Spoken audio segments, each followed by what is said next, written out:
أما عن هذه القراءة فهي قراءة التوقعات الأسبوعية لجميع الأبراج. إذا لنبدأ ببرج الحمل. ما الذي ينتظرك في هذا الأسبوع يا برج الحمل؟ برج الحمل، أسبوع العودة. الكثير منكم يعود إلى الحبيب في هذا الأسبوع من بعد فترة غياب، ومن بعد فترة انقطاع في التواصل، ومن بعد فترة كبيرة من التفكير. إذا للكثير منكم عودة، حتى أن الزوجات الذين كانوا تاركون منازلهم وكانوا في منازل أهلهم يعودون مرة أخرى. لمن يفكر في الطلاق، لا يوجد طلاق بل يوجد مصالحات. الصعيد الصحي، البعض منكم يشعر بآلام الصداع، والبعض منكم لديه عين قوية أي حسد. ولكن يا برج الحمل يجب أن تحترس من امرأة في متوسط العمر، امرأة أربعينية من 40 إلى 50 عام، وكأنها تكيد بكم وتريد أذيتكم. تفكر في أن تفتعل المشاكل أو تفعل السحر أو توقع بينك وبين أحد الأشخاص. وهذه المرأة ثابتة، إن كنت رجل أو امرأة فيوجد امرأة تحاول أذيتك انتقاما منك وتتتبع أخبارك. طاقة نارية تساعدك وتتدخل لدعمك في هذا الأسبوع، ربما دعم مادي أو دعم معنوي. الصعيد العملي، بعض الأمور قد تتعطل في بداية الأسبوع لتعود في نهاية الأسبوع إلى مسارها الطبيعي. إذا دعني أرى لك نصيحة الملائكة يا برج الحمل.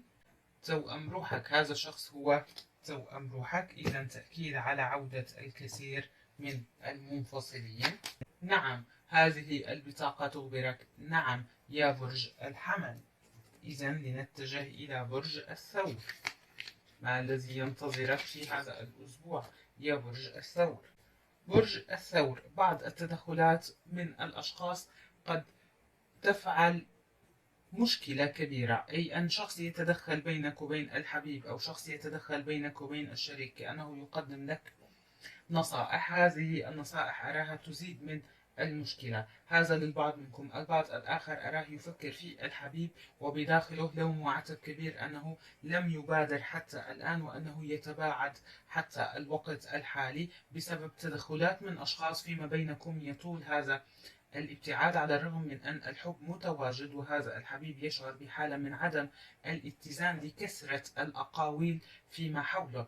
أما على الصعيد العملي والدراسي فالأمور ممتازة يا برج الثور، وأموال تأتيك منتصف الأسبوع، والبعض منكم يحصل على ترقيات.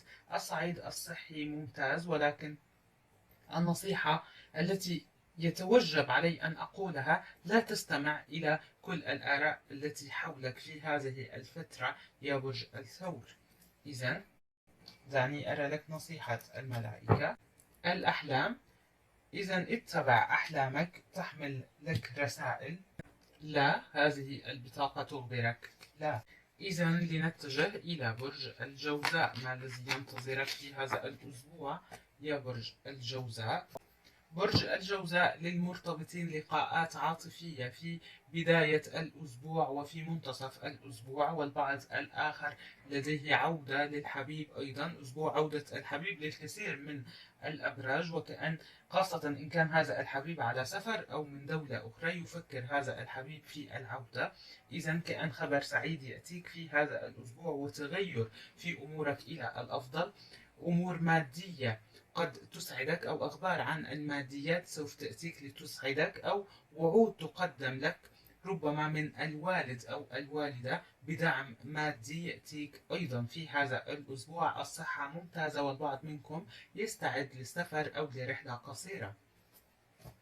إذا لنرى نصيحة الملائكة لبرج الجوزاء. إذا هذا الشخص هو توأم روحك يا برج الجوزاء. دعني أرى النصيحة الثانية. مفاجأة سعيدة. إذا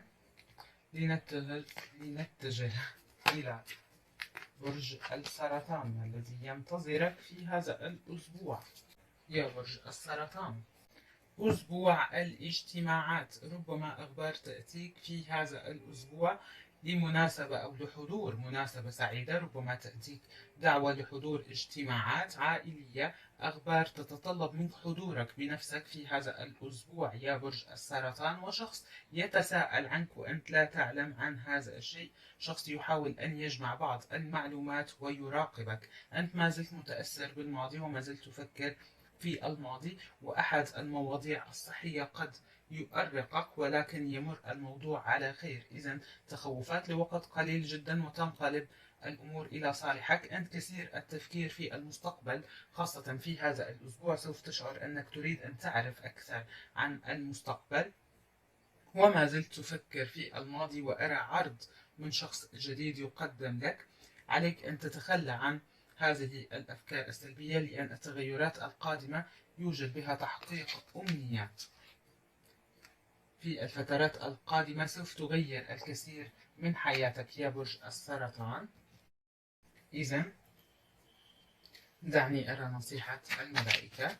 طبعا الصعيد الصحي يوجد تفكير وأرق للكثير منكم. اترك الأمر لله، أي لا تفكر كثيرا. عام من الآن لنتجه إلى برج الأسد.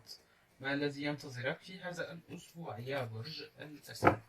أسبوع السفر، وكأنك تفكر في هذا الأسبوع في أن تكون في رحلة قصيرة يا برج الأسد. والبعض منكم يفكر في التخلي عن الشخص أو عن الشريك، أو أن يترك هذه العلاقة، وكأن تصرفات الشريك لم تعد هي التصرفات الأنسب أو الأفضل لديك لوم معتب، ولكن كأنك سئمت من أن تعاتب هذا الشخص وتفكر في الرحيل تماما، خاصة أن أكثر من عرض يقدم إليك في هذه الفترة، ولكن أراك تفضل أن تكن وحيد.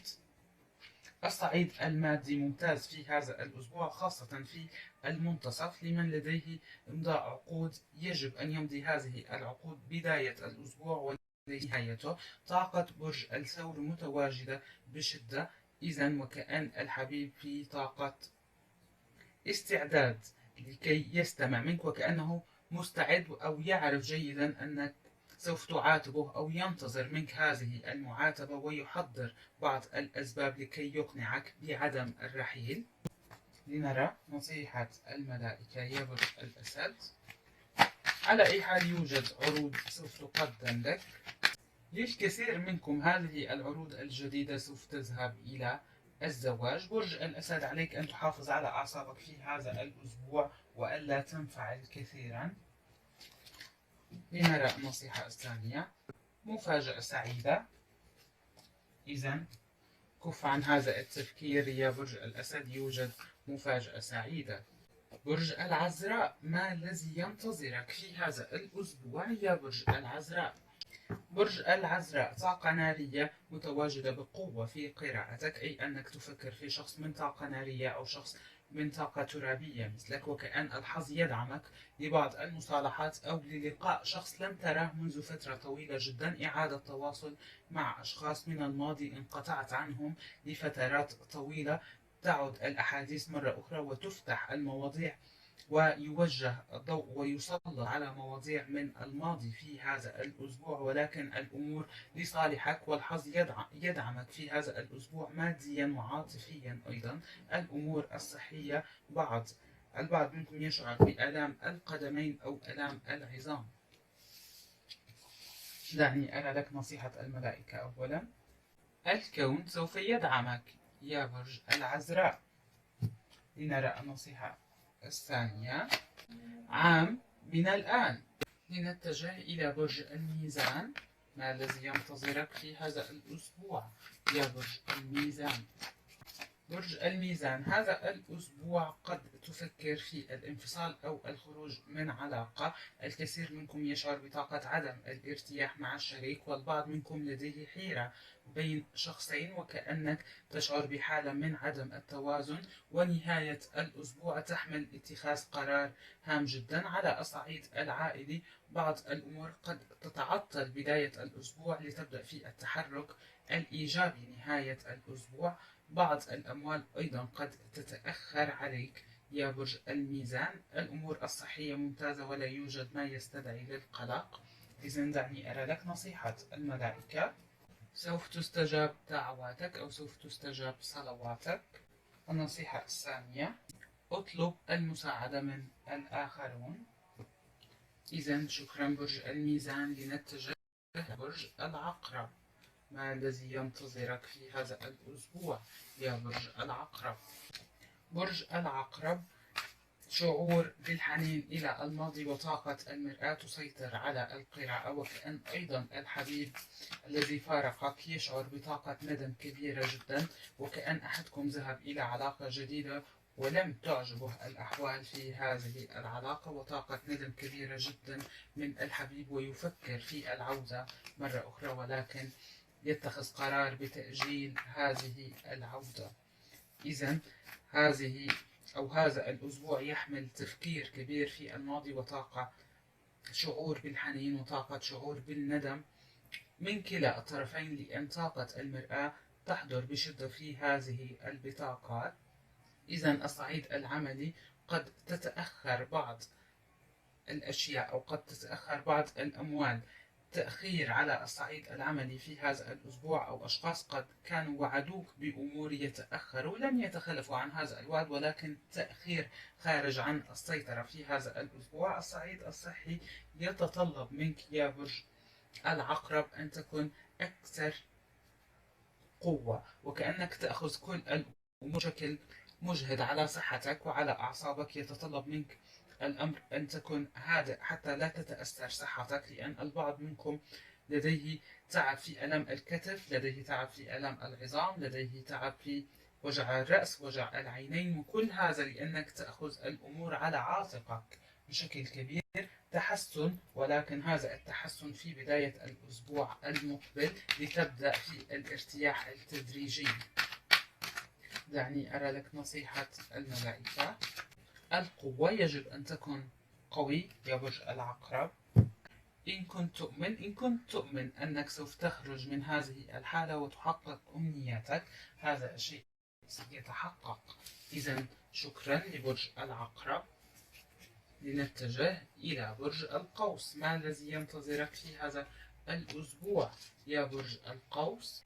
برج القوس، عليك أن تعرف أولا أنك مراقب من أكثر من شخص، وكأن شخص يحاول معرفة المزيد عن أخبارك وشخص آخر يراقبك كان هذا الشخص في الماضي.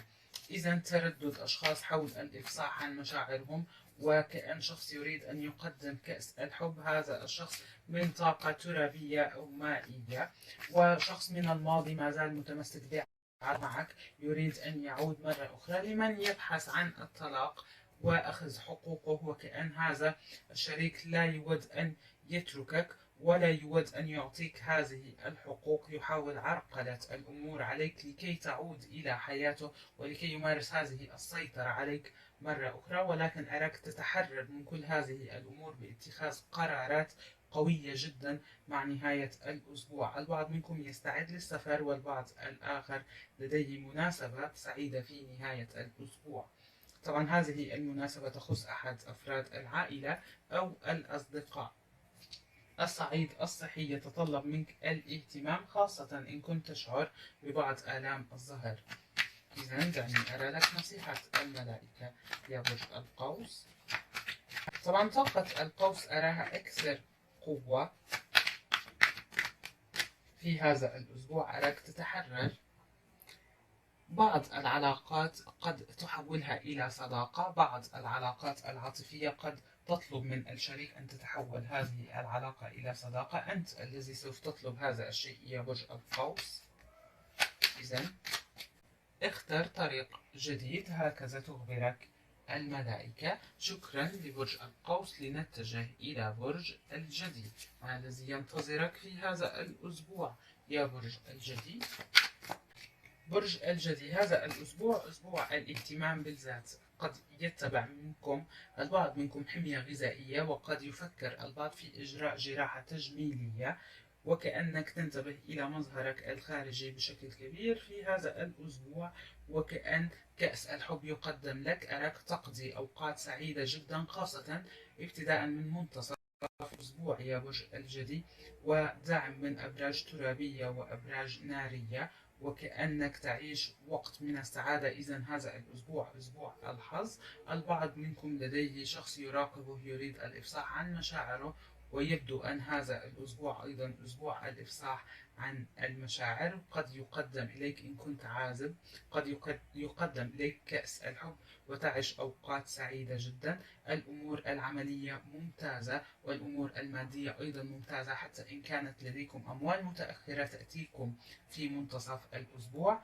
الصحة أيضا على أتم الأمور وكل شيء بخير، خاصة الصحة. إذا لنرى نصيحة الملائكة. الأحلام، تتبع أحلامك فهي تحمل رسائل لك. إن كنت تؤمن أنك سوف تصل إلى الرخاء والراحة، سوف تصل إلى هذا الشيء. هل عدم إيماننا بشيء قد يضيعه منا؟ دائما ما يأتيني هذا السؤال. بالطبع نعم.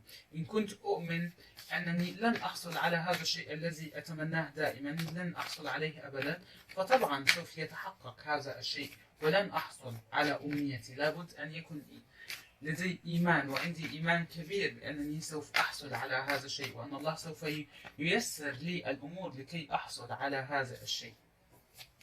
إذا برج الدلو، ما الذي ينتظرك في هذا الأسبوع يا برج الدلو؟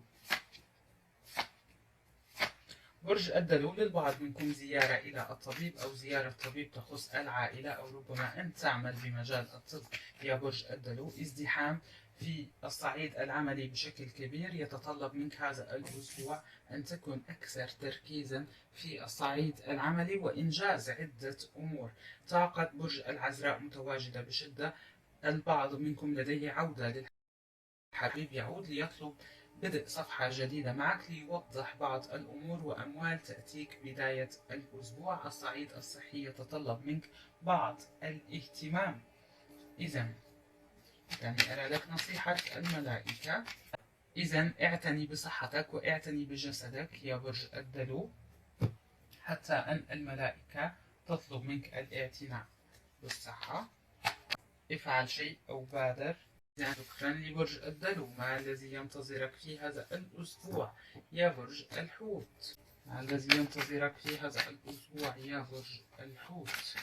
برج الحوت، تفكر في إعادة التواصل مع شخص من الماضي، وكأن هذا الشخص رحل وتباعد عنك، وكأنه في مرحلة أخرى من حياته يعيد الترتيبات لحياة جديدة، ولن ما زلت تنتظر عودة هذا الشخص. الطريق يحمل إليك شخص جديد، لا يحمل شخص من الماضي، وكأنك ترفض تقبل هذه الفكرة وما زلت تنتظر يا برج الحوت، وما زال لديك هذا الأمل. هذا الأسبوع سوف يحمل تفكير كثير في طريقة لكي تعيد هذا الشخص لحياة أخرى. الصعيد المادي أراه جيد. منتصف هذا الأسبوع تأتيك أموال ربما تأخرت عليك، والنصف الآخر من أن تبدأ في رد، وكأن هذه الأموال تأتيك، وبعد أن تأتيك تبدأ أنت في ردها إلى أشخاص آخرون. عملية نقل أموال يعني، وكأن تستلم أموال وتردها إلى أشخاص آخرون. الصعيد الصحي ممتاز، وشخص يحاول التقرب منك ولكن أنت ترفض هذا الشيء يا برج الحوت. إذا دعني أرى لك نصيحة الملائكة. استشفاء، يجب أن تستشفى من هذه الطاقة ومن هذا التعلق بهذا الشخص. اختر طريق جديد. إذا يا برج الحوت، عليك أن تختار جديد. كانت هذه التوقعات الأسبوعية لجميع الأبراج، وإذا رغبتم بقراءة خاصة سوف تجدون جميع التفاصيل أسفل الفيديو. تذكروا دائما وأبدا أنني أحبكم كثيرا.